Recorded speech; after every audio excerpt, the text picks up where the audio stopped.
Hey guys, it's me, Shane, aka Turtles and Tentacles, coming at you with a different kind of video. There's actually been one anime slash manga that I have not spoken a lot about. And it's actually one of my favorite manga. Really decent show. It's One Piece. I'm going to get into a little bit about One Piece today. And I'm pretty sure one of my subscribers is very happy about that. This is a gift that a close friend got me. Been a while, probably like over 12 years ago. I got this when she went on her trip to Japan. You see the little Jump Comics One Piece thing right there, and that, if my Japanese is wrong, this is volume 54. Volume 54. This is the Impelled Down arc. Probably one of the best arcs from One Piece. But you want to know a little bit about One Piece, don't you? You probably have no clue what One Piece is about. Well, One Piece is a manga series that was made by Eiichiro Oda. I believe it started serialization in 1997. Now, who's Oda? Well, Oda is obviously a mangaka, and he started under Nobuhiro Watsuki. That name, if I didn't butcher it completely, it sounds familiar. It's actually the author of Rurouni Kenshin. Personally, one of my favorite manga of all time, period. He also made another one called Buso Renki. It's pretty good. You can tell when he had to start rushing, but Buso Renki is pretty good. I believe they also adapted that to an anime as well. You can find these on Hulu. I don't know if you can find One Piece on Hulu, but I know it's definitely on Funimation. So, I want to say around 2004 is when 4Kids actually brought over One Piece. And if you remember 4Kids, you remember how crap their dubs are. Actually, 4Kids did almost everybody's dubs. They did Pokemon. They even, Brock's whole rice ball turned into a jelly donut.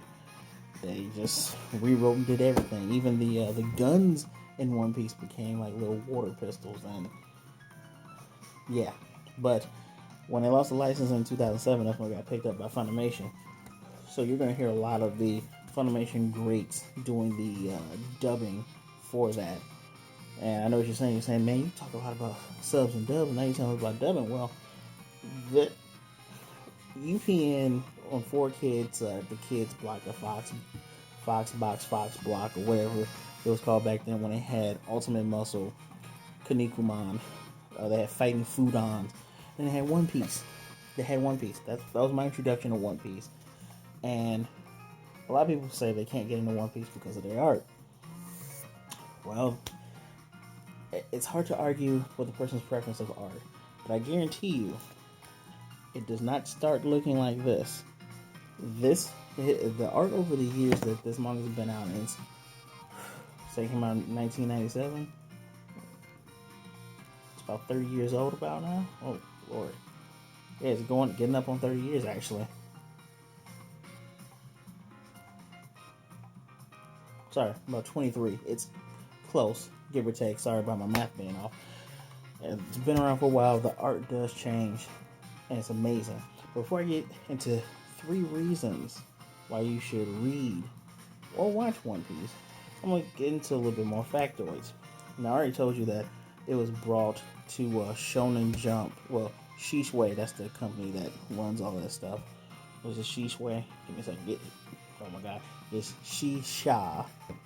It's Shonen Jump's company, their publisher. You probably see their names at the bottom of video games and stuff like that.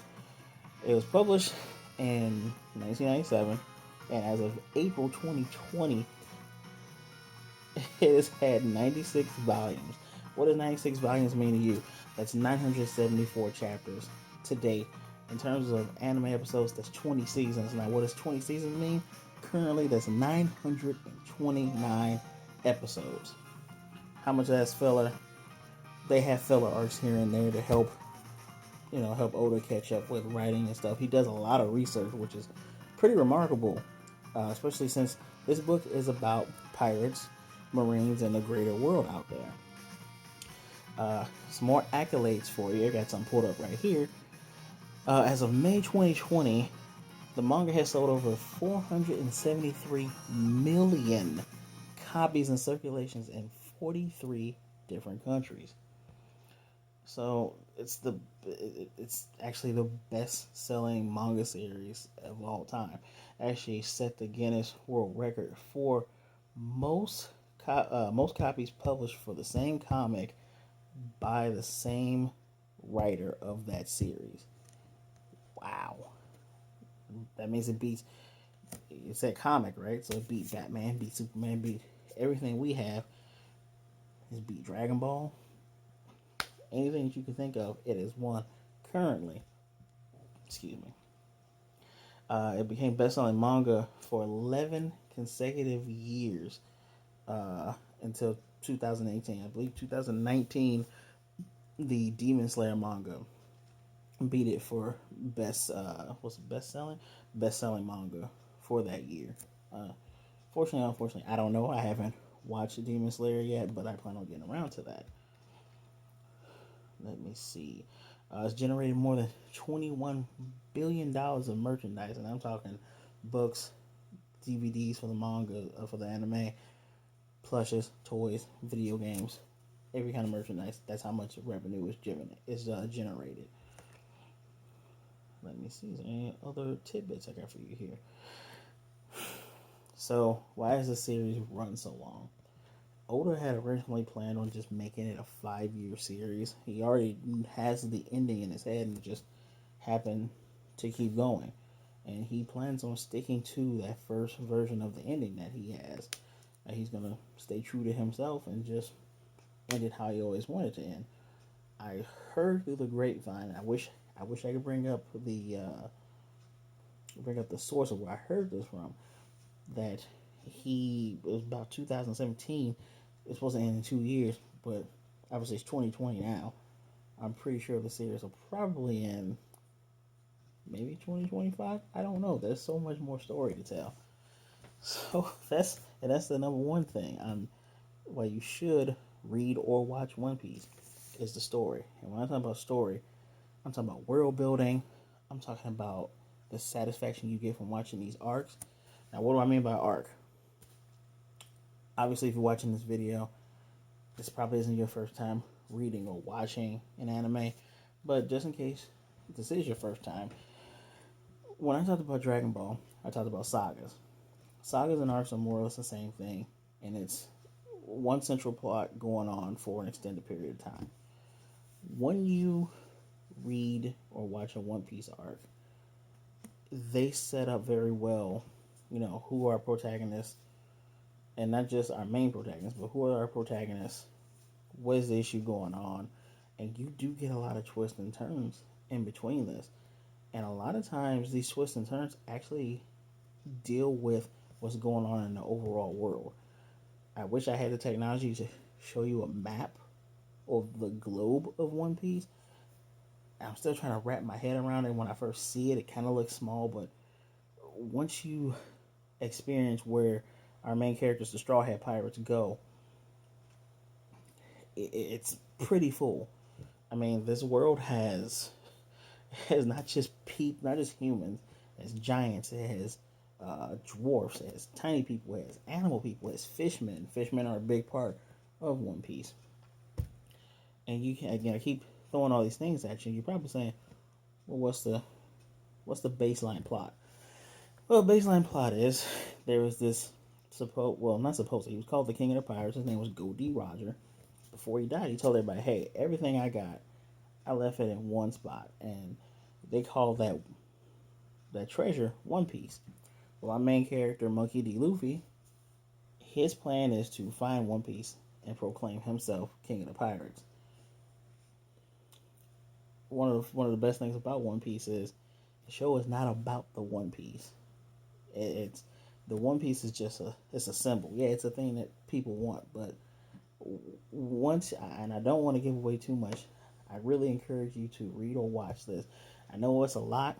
If you want to cut out the filler arcs, and the filler arcs, pretty good filler arcs compared to anything I've seen. Maybe I'll make a video telling you guys what series have the best filler.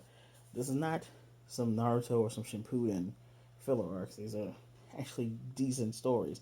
Do they affect the main story? No, but if you want to sit down and just kind of watch something and see your characters show off their powers more, something that you will want to watch. So Luffy goes around, he gathers crewmen. At this point in time, first person he gets is Roronoa Zoro. Then he gets Sanji, he gets Usopp, Nami, Nico Robin, Tony Chopper, Brooke, and Frankie, and then finally Jinbei. Throwing these names out there, you have no clue who they are, doesn't matter. You should be watching this and find out who these people are. I'm partial to Tony Chopper, followed by Sanji, followed by Jinbei. But that's just me. You're gonna follow these characters, and each of them has their own backstory. Each of them has a reason for joining Luffy's crew, and that goes into the overall world building. Like all three of these reasons that I'm giving you, they bleed into one another, and my number one bleeds into my number two, which is the variety of characters, their backstory, and they're actually likable. You're gonna hate the villains, for sure. There are gonna be some characters that you're like, I want to know more about this guy. Trust me when I say, when you're reading or watching this, pay attention to some of these characters. Names pop up again. This feels like a real world, because a lot of times in our Shonen Jump animes and mangas, villains get killed off left and right. This is one of the few ones that they're not gonna outright kill some guy sometime. Actually, to this day, I don't know if they kill a lot of people. And you know what? I'm not even gonna give up that. I want you to watch this. But these characters do come back. You do hear these names again, whether they're alive or dead. You're gonna hear them more and more, and it makes this world feel alive. It makes this world feel vibrant and fleshed out. One of my favorite characters is Rob Lucci. He's a villain. Dude has the power to switch between being a leopard, and that's another thing that's pretty amazing about this is the powers. Sometimes people are just really strong.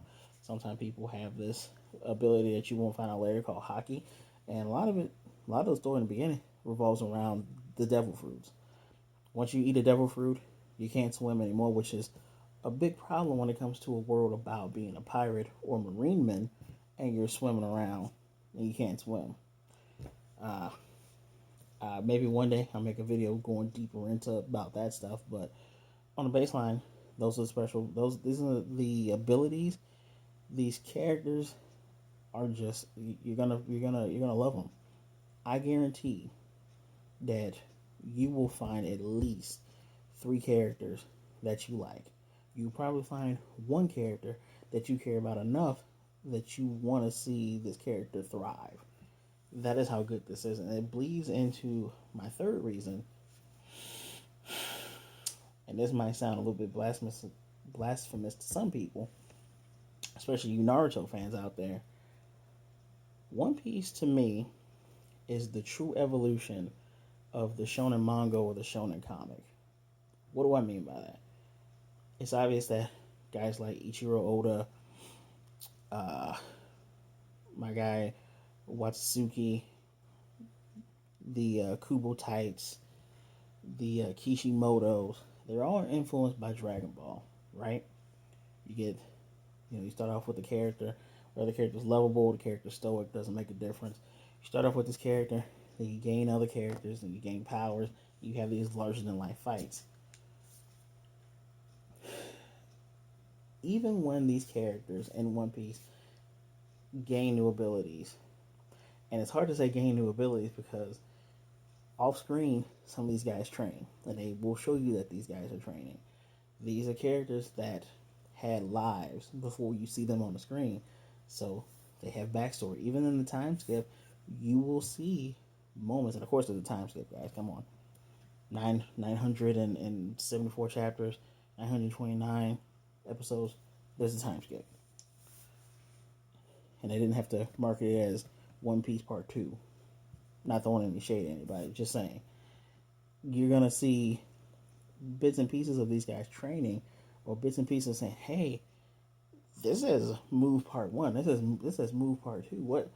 How many more moves does these people have? These are characters that thrive in their craft. They lived before they met Monkey D. Luffy. Monkey D. Luffy lived before he met these characters. Not only do you have larger than life battles that start in the very beginning, mind you.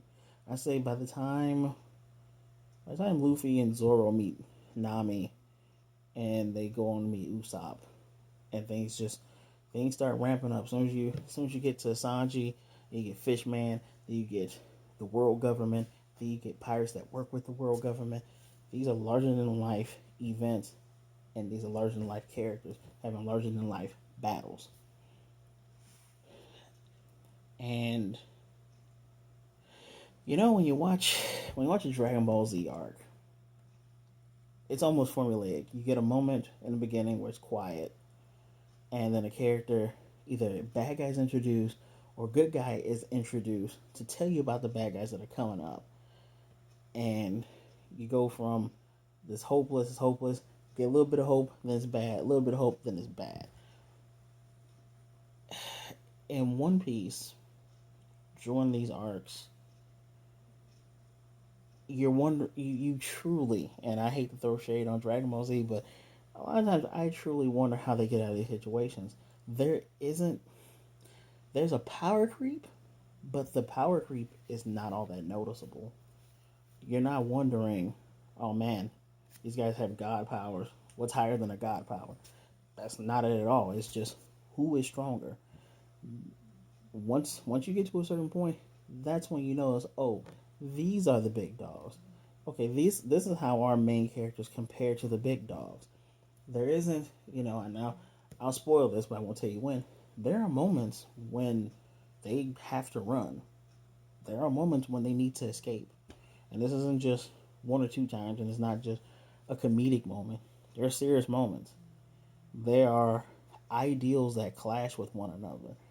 These characters tend to have really good speeches behind, not behind, but they have really good music behind them during these speeches too. I wish Dragon Ball, especially when I was watching the dub and then when I watched some of the sub, I wish they had more great speeches from all these characters, not just from a Goku or a Vegeta type character, not just from your A and B character. A lot of these guys get moments. They get real moments, and you know what drives them. You know their personalities.